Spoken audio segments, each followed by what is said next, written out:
Bonsoir, bonsoir, bonjour. C'est Congo News 24.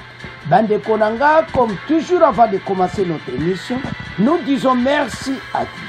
Nous disons merci à nos chers abonnés et téléspectateurs qui nous suivent partout dans le monde et en RDC. Une chers téléspectateurs, on va commencer cette émission Bandeko avec la décision du chef de l'État Bandeko sur l'état des chaises. Suivez l'interview à Lukonde. Alors Bandeko makambo eza minene pe boko yoka ba député ne bakoloba parce est wana masolo kitoko ba décision kokoye. Deuxième point chez téléspectateurs, toza koyebsa Kagame déjà que yebela monter en puissance des FARDC. Chiwe au Katanga et puis Chiko na Chopo. Puis beaucoup yoka message. Alors, bah, différentes unités, uniforme à Sika, masolo kitoko. Tous à la connecter bandeko parce que ndega zotana ba jumelle, azana problème sérieux. Troisième point chez les téléspectateurs. RDC bientôt membre du BRICS. Jinping au BRICS fait des dominations à Occident. Masolo kitoko. Alors, bandeko botala. Bakawa minene ndenge tozo mata kalate. Toujours comme alors ce qu'on a la place à bouer c'est Rwanda zane loko ni ya ko présenter économiquement pour Zanakatia BRICS. Alors toyoka réaction française tous à la connecter peut to développer mon émission na biso. Chers téléspectateurs, émission na biso bandi et comité auto développer ensemble ma solo ya RDC. Bande ko to kende directement l'état de siège et pas wapi et yindaki. Alors, Bandeko, le président de la République a coûté un chef à institution. Boyebi nos réseaux sociaux partout on en parle. Masolo kitoko. Mais awa togoyoka, ça m'a le compte ndenga ko expliquer. Sur l'état de siège. Et puis togoyoka député mousso a tambola ki akene ko mona ba avancer moussous. Oyo ekoko appuyer que état de siège ekotikala. Et ça, vérité Bandeko. Alors, si quoi Bandeko nangai, bateau nyonso baso boya état de siège, il faut total la bateau wana. Na lanaki Bandeko mission moko débat munene zana kati ya RD Congo Basango télévision et kena chaîne biso wana Bandeko komona RD Congo Basango okomuyoka ndenge nini baza ko discuter. Ba mususu Bandeko bazana on dirait bazana be intérêt personnel. Ba mususu bazolo bapena vérité ti. Oui, bato basa kukufa. Toyebi biso nyonso. Mais eloko to kufa na RDC, il faut que ça la balance. Koloba oyo ndezo sala mabe, koloba pozo sama malamu. Mais biso kamakana poma ba boma mutu place. Mais on ne dit pas les avancées oyo po ba congolais ba me kozana lumière sur l'est à RDC. Parce que mutu azala kakuna koyeba. Député wana tambola qui partout. Il faut comprendre que oui, il y a des avancées. Dans le centre à Béni, il y a des place belle, donc au moins quelque chose qui y a des avancées. Mais mon wana o bazoya na ba message moko moso talolbia à notre pays. Tout ce qui est wapi. Pays où ils ont 5 Congolais mentalité fungwama. Tous dans la même direction. Parce qu'il y a un peu changer mboka na biso. Bande gozo salamawa. Comment on a battu baza un peu mené na position mole moso talolobia mboka na biso. Mais on salama. Alors, et là on est un toloba awa. Et te pays oyo bandeko tozana makambo ibele ya kitoko. Nous sommes menacés par groupe armé wana nyonso. Et c'est influencé na ba étranger bate bele balingi mboka oyo bongate na ba voisin. Mais ceux qui puissent comprendre l'état de siège bien et ndenge ezali parce que freiner ba kopa batebeli ngala otanga ba commentaire. Bandeko musuba lo ba vérité. Que belo bazo bo état de siège ba kop na monzo kufa. Ba manœuvre mo nyonso na SZ ya ko bebe za ya ko panzana. Bazane lo so ko sa te mayele silibam. Voilà ce qui se passe à l'est. La réalité est que bao nyonso bazo la majorité bata est. Boko yo quand même journaliste on a quoi expliquer. Alors, totanga toyoka ba réaction et puis to avancer l'émission na biso parce que pays ekotambola teke bato musu bazana ba idée wa bango moko bazana ba situation wa bango moko ole tozala biso nyonso ensemble. Le président de la République a réuni ce lundi, c'était hier, des chefs des institutions pour avoir les avis, notamment sur l'état de siège et échanger sur d'autres questions sécuritaires, ainsi que le processus électoral. On prépare à cette rencontre. Le Premier ministre Jean-Michel Sama Lukonde, le président du Sénat Bayati Lukwebo et le premier vice-président de l'Assemblée nationale. Et Mbata ayaki na place ya Mbosso Wazakite et puis Dieudonné Kamuleta présent cour constitutionnel. Donc Batouana Batoua chef d'institution Bazaki présent en croit le premier ministre Jean-Michel Sama Lukonde qui a fait la restitution de cette réunion à la presse. Les questions sécuritaires restent la priorité des priorités du gouvernement, sont particulièrement chères au chef de l'État. Donc Mokozamboka Ozongo très sérieux, il y a une personne au Boka Congolais. C'est ça la démocratie. Alors, Toyoka Nanu Sama Lukonde, après, Toyoka, député, Oyope, Ndenga ko expliquer Makamba Est. Bon, to avancer l'émission na biso, parce que Oezo Bimatala, chef de l'État zana posa Est wane changer. Mboka wane ko continue boyeti. Mais toyebi ke changement koya. Alors, bande konangai, Tomeka Koyoka Bam. Et bonjour et bienvenue. Le président de la République veut avoir les avis des chefs des institutions, notamment sur l'état des sièges, après celui des délégués à la table ronde sous la suite à donner à ses assises. Félix Antoine Tshisekedi Tshilombo les a réunis hier lundi à la Cité de l'Union africaine ici à Kinshasa, afin de partager avec eux quelques questions importantes de la vie nationale. Il s'agit entre autres de la situation sécuritaire et du processus électoral. On prépare à cette rencontre le Premier ministre Jean-Michel Sama Lukonde, le président du Sénat Bahati Lukwebo, le premier vice-président de l'Assemblée nationale André Mbata et Dieudonné Kamuleta, président de la Cour constitutionnelle. On écoute le Premier ministre Jean-Michel Sama Lukonde qui fait la restitution de cette réunion dans cet extrait proposé par Alain Irung. Il a plu à son Excellence, Monsieur le Président de la République, de convoquer ce cadre informel qui se dit cadre interinstitutionnel où le Président a le loisir de consulter en fait les institutions sur les questions importantes de la nation. Aujourd'hui, c'est agi principalement des questions sécuritaires parce que ça reste la priorité des priorités au niveau du pays. Ce sont des questions qui lui sont chères et une évaluation un peu des processus dans lesquels nous sommes engagés, tant celui du processus de paix de Nairobi que les engagements que nous avons avec la vérification de Luanda, mais tout ceci bien sûr avec les interactions avec les différentes communautés dans lesquelles nous sommes, notamment l'EAC, la SADC, mais finalement l'Union africaine elle-même. Et cette question, comme vous le savez, est intimement liée à la question de l'état de siège qui a d'ailleurs été discutée récemment en termes d'évaluation par cette table ronde qui avait été ouverte par lui. Et donc, aussi une revue par rapport à cette question-là de l'état de siège, mais bien entendu aussi le processus électoral. Bandeko Toladi Sama Lukonde, Mukomza Mboka Zozwa Makamba Est priorité des priorités. Congolais Tolandi. Parce que récemment, bazak na table ronde na yemoko Mukomza Mboka muta initiaki yango. Pona makambo ya Est, peuple azwa lumière. Mais biso ba Congolais batu na batu ba député ba nani ba député no Kivu et on dirait ba comment na moi ba ko ba député musu na Nord Kivu bolimbisa ngai. Mais soko zo ka ba réaction zo sala pena propriété.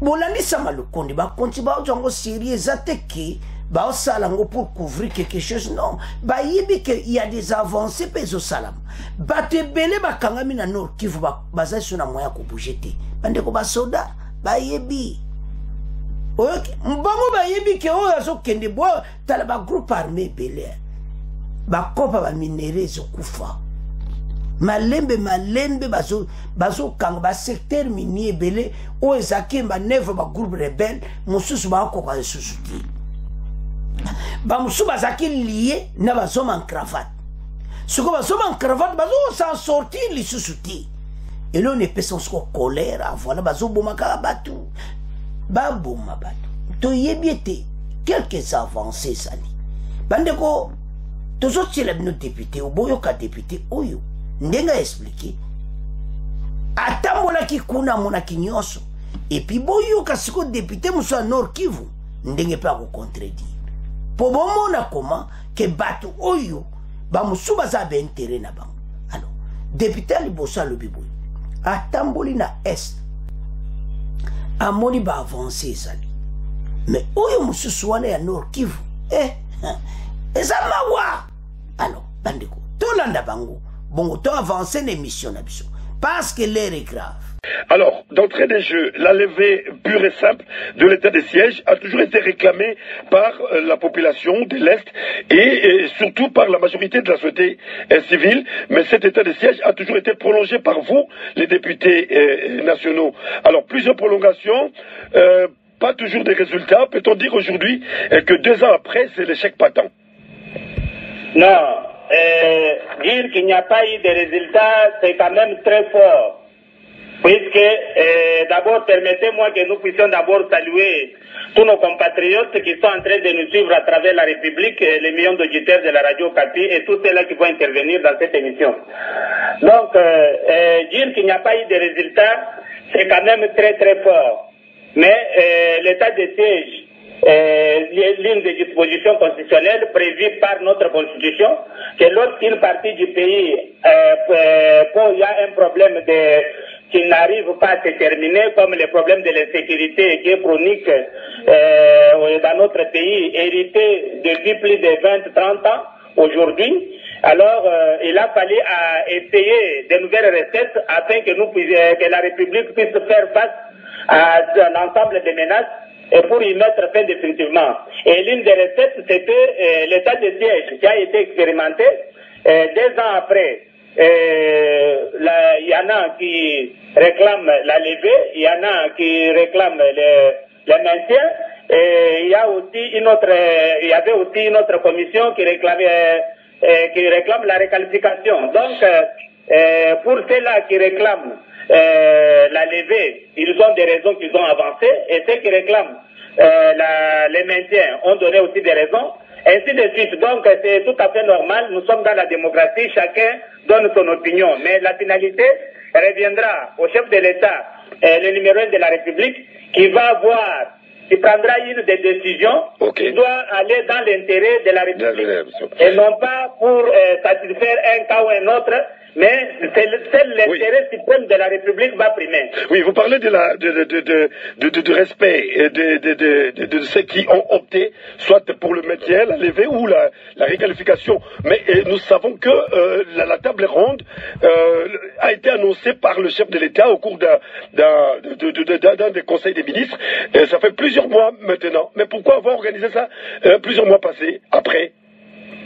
Vous savez que le chef de l'État étant un démocrate, la République démocratique du Congo voudrait que chaque enfant de la République s'exprime sur un sujet qui les concerne principalement. Voilà pourquoi, en dehors de ce qui est institutionnel, l'Assemblée nationale, le Sénat, le gouvernement, les assemblées provinciales, ainsi de suite, on a associé aussi la société civile et tous les acteurs concernés par cette question pour que chacun donne son point de vue et au finish, qu'on arrive à trouver une solution idoine, puisque l'intérêt suprême de la République, c'est de ramener la paix partout à travers la République, là où la population est en train de souffrir. Monsieur hier, je viens de l'Est du pays, principalement après, je suis rentré à Kinshasa hier. Donc, j'ai vécu la situation, je connais la situation, je connais la situation de l'Ituri, je connais la situation du Nord Kivu, là où il y a l'état de siège, je viens de là. J'étais à Beni, j'étais à Lubero, j'étais à Goma. Alors, j'ai vécu la situation comparativement à la situation que nous avions vécue en 2014, 2017, 2019, 2020, 2021, 2022, 2023. Je peux vous dire avec satisfaction qu'il y y a eu une amélioration de la situation sécuritaire comparativement aux périodes antérieures. Aujourd'hui, à Beni, j'étais à Beni, je suis allé jusqu'à Wicha, nous sommes passés par le triangle de la mort, nous sommes passés par plusieurs endroits où les gens ne passaient plus. La population est en train de regagner des endroits où les gens ne vivaient plus. Donc, dire qu'il n'y a pas eu de résultats, c'est quand même très fort. Honorable, vous êtes là sur place. Est-ce qu'à Beni, aujourd'hui, il y a la paix, comme le déclarent certaines personnalités politiques? Où il y a des avancées?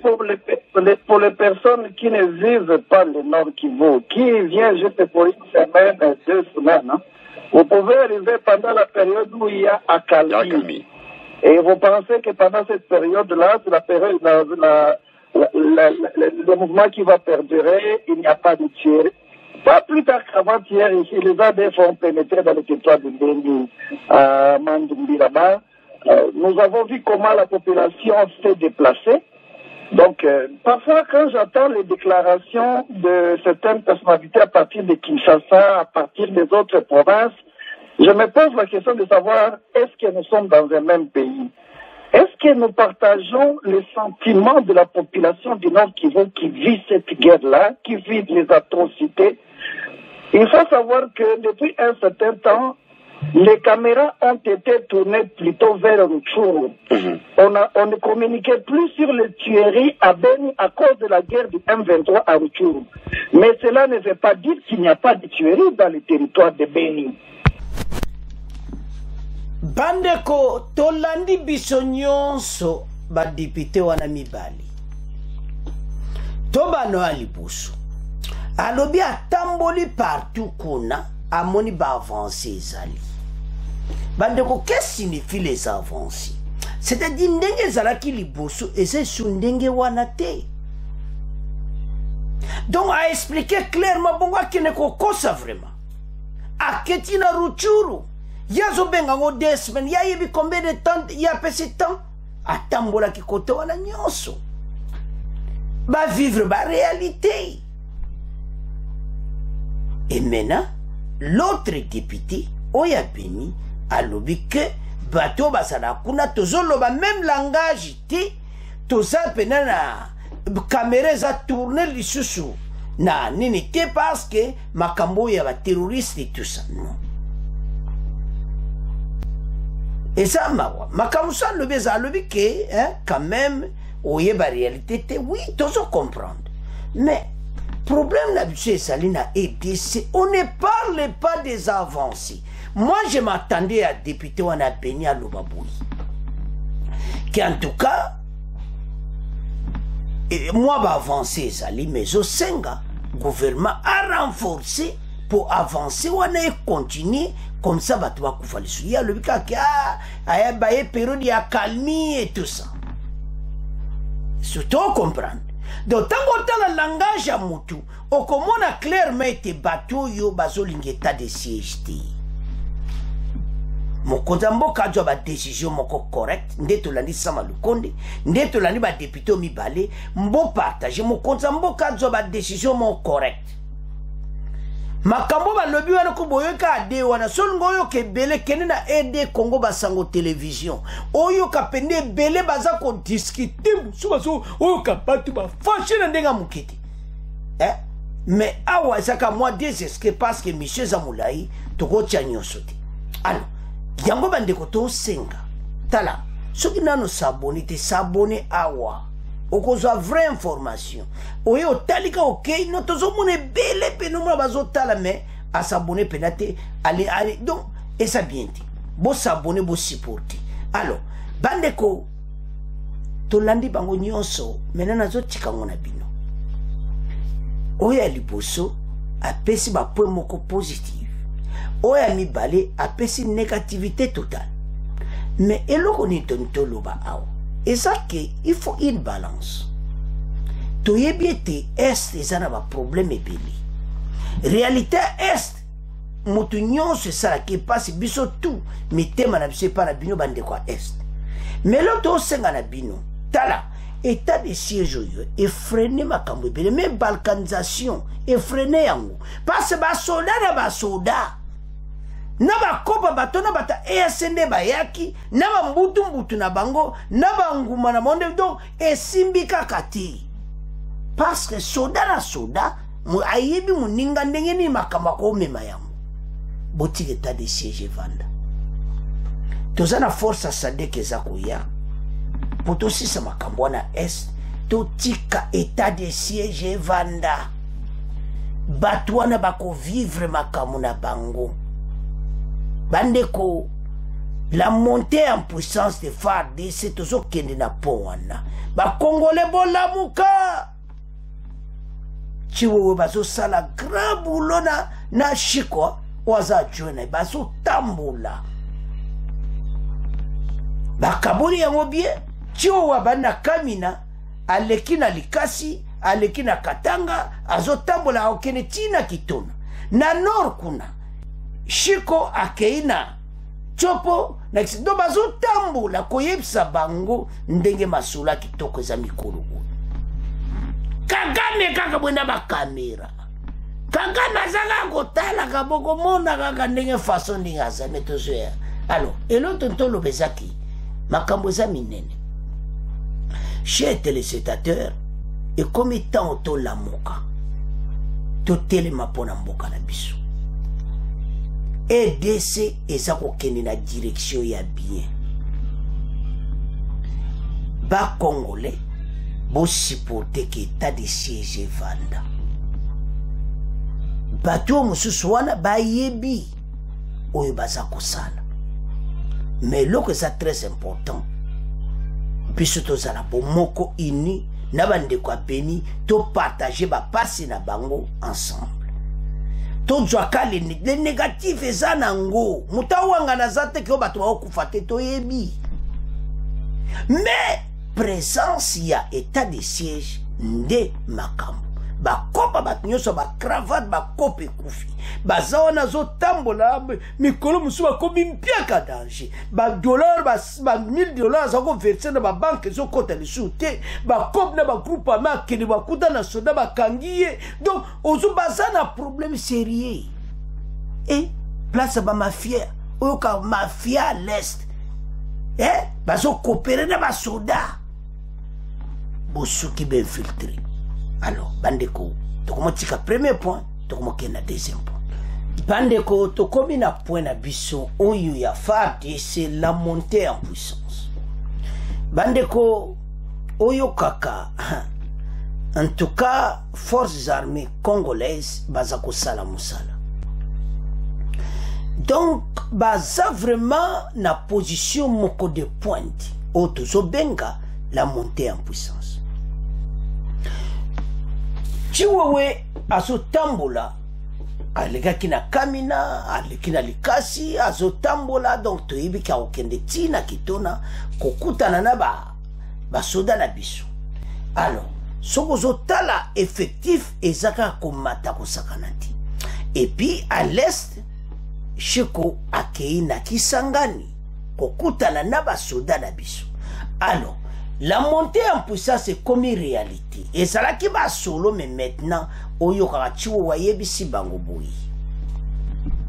Et tes loyautés, comme message, moi, je passe partout. Ayemba, on a uniforme à Sika, wana boya, na Okatanga. Après l'Ikasi, akena Okatanga. Koyebisa bango, ndeni mukozambo obongsa, wana kosolo, naba gare républicaine, tout le monde, naba police. Koyebisa bango pour battre l'intégrité territoriale parce que kuna pe na Lubumbashi kuna pe tozana problème na Zambie dossier wana ezana ngokaka ba Zambie bazana besoin ka une partie pe mabele na biso donc makambo ezebele o l'air nyoso ba yeba koti ba ke ba on peut basa ba incursion na bango kuna ya Zambie alors makambo nezosila to koma na armée moko makasi oyo ezotelema pour l'intérêt de la nation. Message wana eza message wazo pesa partout. Alors comment tu mena na Okatanga et puis na même moment Chiko azana Kisangani. Avion memi akitisi boko mona na Kisangani akikokutana na basoda na biso koyebisa ba mpena makaba bateni pa do makampe na kitoko. donc boyeba ete makambo eza pena oyo kaka kala te tozo préparer ba moteur ezala prêt bandeko tozana kobanga te tozesa ba congolais tozana kobanga lisu eloko moko te pona Rwanda eloko eza lisusu te bazwi bango bazwi ba M23 RDF dans un coin Masisi quelque part baosalaka batere bazoyibaka baminere na bacomplice ya ba EACO mais bakomi na suka tolwanda ke décision wana Luanda oyo ya troika mpe na accord ya Luanda nde masolo esili alors tolanda la montée en puissance pour auto-avancer alors bandeko ndenge bozomona na bafoto soto banda se Chiko akisangani na tenio asika masolo kitoko ko présenter bango ko sola na bango ndenge nini makamango ko leka donc eza somo eza makambo oyo kaka ya osakana te pas ce pays oyo ezoke na niveau mususu d'équipement ya propre soda lati soin ah fati donc be onyo so balatu akalo tu ezolongwa uniforme asika ah obike bandeko so tala ba ozoka le plaisir à kozala congolais ba différent imité o nyonso chiwo wa sangsi bango nyonso na Katanga kuna na no Chiko azosala tournée na sud koto yemoko le commandant le chef d'état-major azosala tournée Kagame yebela monter en puissance phare de ce chiwo au Katanga Chiko ala chupu sikoyo bazotala nini wana Kagame na batine bozo luka nini boza na échec kande bozo tala bomwaga ekiteli bino bu eba jendu kande boza na bakali bo pakati bango mswe bozela tozana bino mayele kala te bomona tala ba congolais makambo tozolo besa ba commentaire ti eza nde ba réalité biso za grand pays Rwanda za un petit pays toko sabango penda donc ndenge force nga na zomo na facha zo me ma armée mais Rwanda za na problème sérieux alors na caméra de Kagame ne bazota na batu ne bako sauter bango nyonso bako koya kuna alors toi na chiwe bon to avancer masolo kitoko en mission de commandement et de contrôle à Lubumbashi, dans la province du Haut-Katanga. Le chef d'état-major général de FARDC a présidé ce lundi 21 août 2023 une parade mixte FARDC, police nationale congolaise, au camp-major Vang. À cette occasion, le lieutenant général Thuo Esungé Sakrisson s'est adressé aux militaires et policiers réunis à la parade de ces camps militaires. La loyauté, le patriotisme ainsi que la discipline militaire ont constitué le point clé de son adresse. Par ailleurs, le chef d'état-major général a de nouveau interdit toute présence des militaires de cette partie du territoire dans les carrés miniers, mais également dans la protection des Indo-Pakistanais. Le général Thuo a également présenté aux militaires la nouvelle tenue de combat de FARDC qui sera dotée bientôt dans la garnison de Lubumbashi et a appelé les policiers et militaires à une franche collaboration. Le patriotisme, la loyauté. Et les soldats, les policiers, et c'est d'abord pour renouveler loyauté na biso envers le commandant suprême.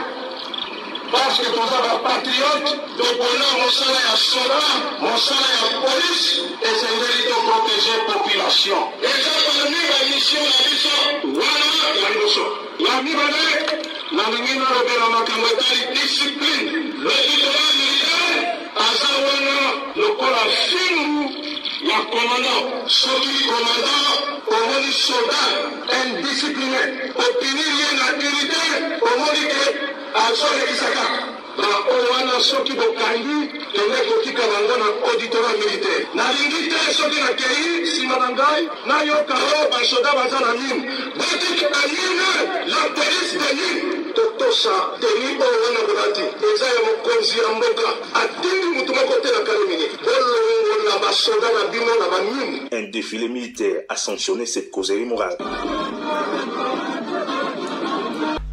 Banamboka. Voilà le plaisir d'être congolais.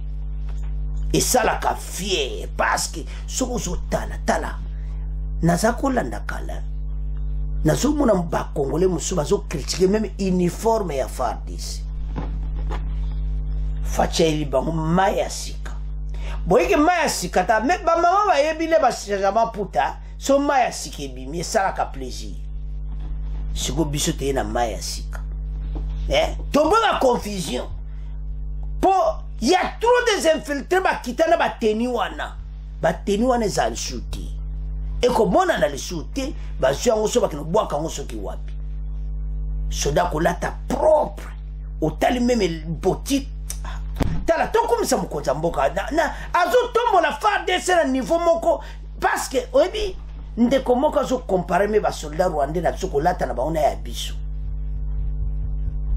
tala motema bakongole kogene meme arme na yo moko otala soda ndenge alati tala biloko oyo ya batiktok wana totika kolanda yango les gens bazotia wana ka mpona babeja bavi na bango bambongo tout ça mais le patriotisme eza te éviter tout ce tiktok tikala na batwitter bafacebook ola makambo eza kitoko oyoki bandeko na ngai parce que mentalité na biso faut échanger tokona mentalité ya bato bazoraisonne mosika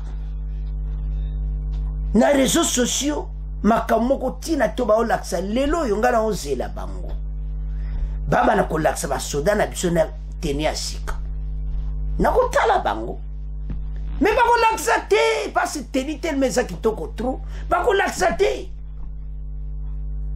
motema ya ndenge nini oyo ozanuka na EDC me olingi me bima nokende soki wapi poko ozofanda na mboka na biso soki olingi biso te oyaka bacritique jamais opesaka solution critique dolobaka eza mabe te me loba mpe ya mwa bien mpe oyo esi osalama et surtout na FARDC nalingi na moto azokritike alobaka solution te parce que c'est l'armée omoni bango na mbeba olobi te fo ezala boye baza bato alors tozonga na masolo aciwo alobi na bango ete la discipline militaire basoldat balongwa na bakare minier kuna na Katanga comment basoldat bakene kozalaka na bakare minier kosala nini bapolice de mine bazali c'est le rôle bapolice de mine bazwa bango mpona mosala wana bamona bino lisusu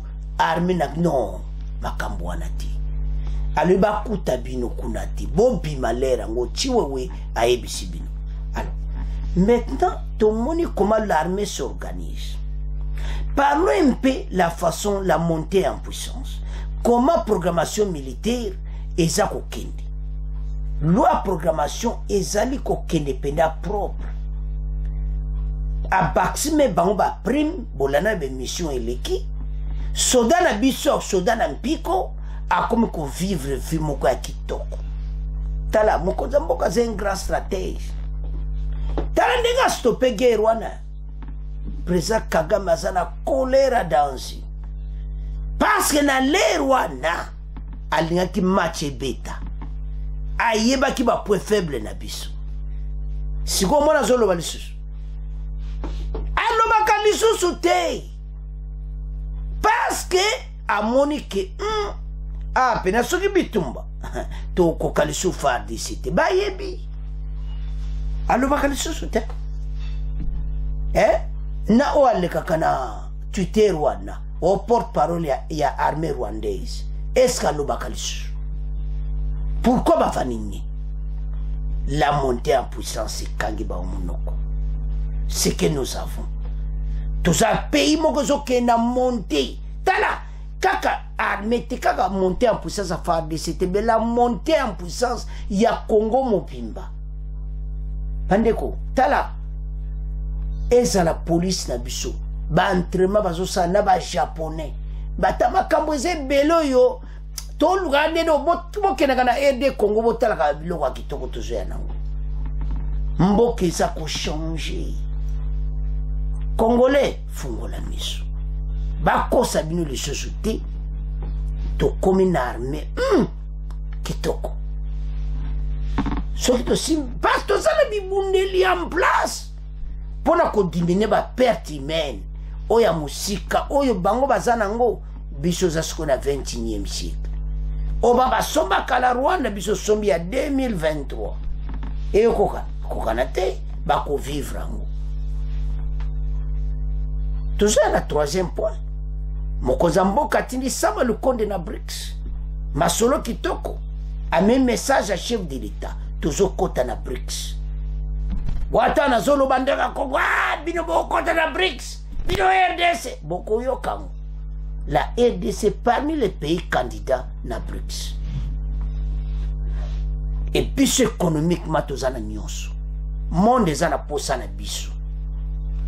Bakondi ma candidature na un peu rapide comme bateau to ba sur la table. Alors, bandeko tozonga na pona biso wana za point suka metonto lo baboyi. Pombe kana ko kumisaka armée uyo. Bandeko lo bana kat internet pona armée no sala ka plaisir bandeko. Et sala ka bangona front courage. Ba nouveau recrue wana ta bazo tala les réseaux sociaux. Bazo mona nde bozo kumisa bangwa. Bandeko yeke plaisir. Ah, bandeko. Libanga benezo boaga fade se bende le kwete bino boza fin. Bino tolela bino fort. Bokene bonyata. Bonyata ba Rwanda bayoka solo na biso bayoka biloka moto. Et ça la ka bango plaisir. Alors, bandeko nanga, c'est à ce point to komotika deuxième point, to komokena troisième point. Chers téléspectateurs, nouvelle écouille. RDC parmi les candidats na BRICS. BRICS wana boyebi kezaka Brésil, Russie, Inde, Chine na Afrique du Sud.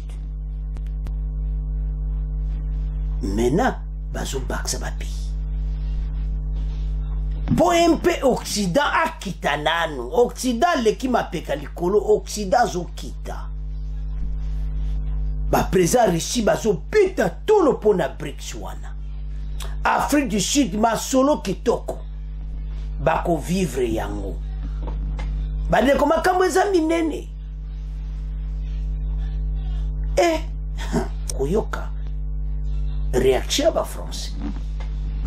La RDC c'est important. Toi avancer. Tukubana nuna Sama Lukonde akele ko représenter. Kuna représentant le président de la République au 15e sommet des BRICS, le premier ministre Jean-Michel Sama Lukonde nde bozomone yoana na sende bayambaki. Donc zamo mulili mais quand même zomwana accueille moi ko saganti bo bayambaki Sama Lukonde. Donc talaka yo mokonde bayambi. Masolo kitoko. Alors, est arrivé dans la matinée de ce matin, ce mardi 22 août dans ville sud-africaine Johannesburg et se déroule ces assises jusqu'au 24 août prochain. Les informations recueillies auprès de la primature indiquent que le chef du gouvernement congolais est porteur des messages du chef de l'État, Félix-Antoine Tshisekedi, lors de ce 15e sommet de ces pays émergents, représentant 40% de l'économie planétaire. 40% de l'économie en monde des Awana, na BRICS. Alors, en Richeri, la même chose. En Afrique du Sud, Jean-Michel Sama Lukonde devrait effectuer plusieurs rencontres d'affaires diplomatiques, des chefs d'État intéressés aux ressources naturelles, ainsi que les facilités qu'offrent les zones économiques spéciales en RDC aux investisseurs étrangers nationaux. Par rappel, ce 15e sommet de BRICS se tient en Afrique du Sud du 22 au 24 août. Connaîtront également la participation des autorités, dont le président du Brésil, Lula da Silva, de la Chine, Xi Jinping, le premier ministre de l'Inde, il y a un premier ministre à Inde, Moutayaki, Narendra Modi, ainsi que le ministre des Affaires étrangères de la Russie, Sergei Lavrov. Bandeko, bakoma ki akei kitoko. Alors, bayambiye, oyokaka, visite d'État, ba décorer nde bozomona. Alors, publicité na ngonde bozomona ana, ba Poutine baza pena koye sao makasi. Poutine a pesi message ne en direct à partir de la Russie. BRICS sommet oyo bisoza. Sikoyo zomona ke Macron kuna na ba américain kuna dom. Bango baza na problème. Occident azokota mai. Ezo diminuer puissance ya G7 na G20. Le 15e sommet de BRICS s'ouvre ce mardi 22 août 2023 en Afrique du Sud. Brésil, Russie, Inde, Chine, Afrique du Sud revendent de rééquilibrer à leur faveur plusieurs pays africains tels que le Sénégal, l'Algérie, l'Égypte et la RDC frappent à la porte de l'organisation. À quoi servent les BRICS? Il y a un de parce que BRICS oyo économique mais à Kosakanati. Et à Dakar, pour votre point de vue, le Sénégal qui est donc officiellement candidat à une adhésion aux BRICS comme le Nigeria, le Maroc, l'Éthiopie, l'Égypte et l'Algérie, 6 pays africains sur les rangs. Il y en a 3 autres, le Gabon, les Comores et la République démocratique du Congo. Et en RDC, on va retrouver Ludovic qui est à Lubumbashi. Bonjour Ludovic. Bonjour Juan, vous allez bien? Bonjour aux auditeurs des RFI. Bonjour, alors moi c'est Arnaud, mais Juan revient, rassurez-vous. Pour vous c'est important que la RDC puisse faire entendre sa voix et donc rejoigne les BRICS? Oui, c'est très important que la RDC puisse rejoindre les BRICS. Vous savez, les 5 pays du BRICS ont suscité un espoir de pouvoir contrebalancer la domination économique des pays occidentaux. Sachant que ces 5 pays ont 15% de droits de vote au niveau du FMI et de la Banque mondiale, pour un pays comme la RDC qui qui n'a pas de poids pour pouvoir peser, étant donné que les flux d'aide au développement est constamment en baisse, il est très important pour un pays comme la RDC de pouvoir rejoindre ce bloc.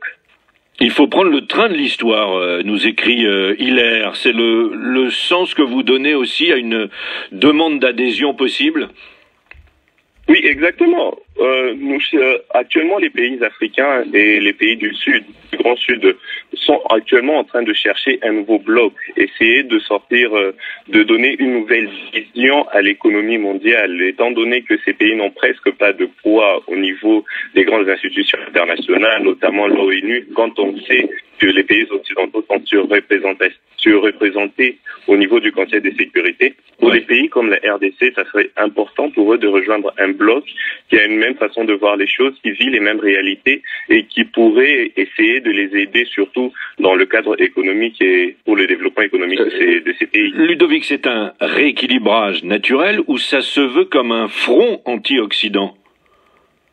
Je ne dirais pas que ça se fait comme un front anti-Occident. Je vois plus le BRICS dans une démarche de développement économique. Essayer de pouvoir peser et essayer de contrebalancer le poids au niveau des grandes institutions internationales. Je ne vois pas vraiment qu'ils vont dans une démarche de front, mais plutôt dans une démarche d'indépendance économique et pour pouvoir donner leur voix et pouvoir être un poids réel au niveau de ces institutions. C'est d'ailleurs pour ça que je crois qu'il est très important ce sommet, parce que le BRICS a besoin d'ajouter beaucoup plus de pays pour pouvoir avoir ce poids au niveau de ces institutions-là. Voilà. Bon, les BRICS qui ne sont pas encore tout à fait d'accord sur la question de l'élargissement, on sait que l'Inde et le Brésil sont plus réticents que la Chine, par exemple, mais on verra les conclusions de ce 15e sommet. Merci Ludovic à Lubumbashi. Alors, bande kotolandi biso nyonso wana. Ndenge nini ba français baza koloba pona RDC akomi na BRICS. Bande koma solo kitoko tolandi ba pays belé ba Algérie, Sénégal, Iran, Arabie Saoudite bazo kota kati maso. Bozoyoka. Alors, maintenant RDC ça poser que c'est ba tuna ndiko na Lubumbashi ba question bazo mona ke FARDC pena zo koma RDC je m'excuse, RDC zo koma na position kitoko. Bazo banga et comme la montée en puissance ya RDC toujours comme na kati ya BRICS bamindele ndeko zo kana Europe eza ya koningana bande ko toyebisa ke bino etala bakonzi bazana volonté makasi mais te kota na ba guerre moko le moso ko tali olobi mais biso kwa kota na bitumba oyo te eza mawa président Rwanda nde bozo mone wana eloko ni yazana président aza coltant sur azakana coltant nala ngwa ko yambe na BRICS akwanza ka mutuba ko tikala bongo EDC azoke kaliboso biso moko en tête. Alors avançons oyo kakana sango oyo ga makamba minyo oyo ka penake nde ba yambi président Zimpenge bandeko quel accueil pas décoré pour apaiser Afrique valeur ayant personne malgré Poutine boyika ba dossier nena ba Ukraine a quitté Matindi ministre des affaires étrangères. Alors EDC a représenté na Samalukonde a mis message spécial à chef de l'État. Toujours comme membre à BRICS. Bandeko pays na biso yomo kozwe ba valeur na ngoti. Ba richesse tozala ngunde oyo monde bazoluka. Oyo Chine azoluka. Oyo Russie azoluka. Oyo Occident azoluka. Parmi ba candidat ba tche ba Algérie, ba Sénégal, ba pays wane bele ba tche candidature na bango Maroc, mais aider ça kozala moto ba kozwa liboso. Pourquoi? Oyo tozana ngo.